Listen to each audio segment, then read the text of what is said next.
has very correctly said, right, that just knowing about a limited information can make you rich, but knowing about the entire story can make you wealthy. There is always a difference between being rich and wealthy. Rich might be short term, क्योंकि आजकल सबको short term scams करने हैं, सबको short term way out निकालने to become rich, but wealthy is long term. Wealthy is being permanent. You know the logic, you know the concepts. Everybody wants to become an equity research analyst, but wants to take shortcut.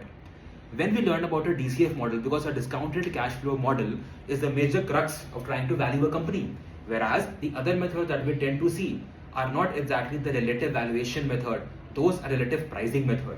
So for example, if I take into account the price to earning multiple, I need to value my company based on the price to sales multiple. For example, if my company wants to come up with an IPO and I want to list my company at the highest possible price in the market, not value, but the highest possible price in the market, I will contact my investment banker and ask him that मेरी company का सबसे महंगा दाम market में लगा दो.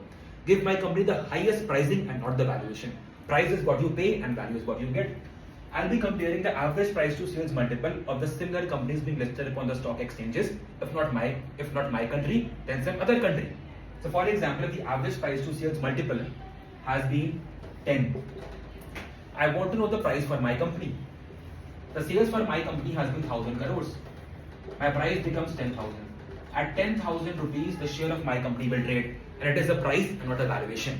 You can only judge a company's valuation based upon the discounted cash flow method because it tends to forecast the company's future free cash flows and discount this by the appropriate risk class. That's the weighted average cost of capital to ascertain the company's intrinsic value.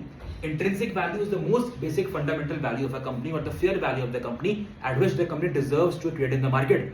But these methods are just giving you a pricing value. Now here I do not mean not to use the price to earning multiple, price to book value multiple, price to sales multiple. These can be used. These can absolutely be used. But if you are able to project the company's free cash flows, if the company might be having a current negative cash flows as well, but some way based upon management commentary like your work, analysis, talking to analysts, market, people around, you can still forecast the company's future free cash flows. Always use a DCF model. Shortcut क्यों करना है, right?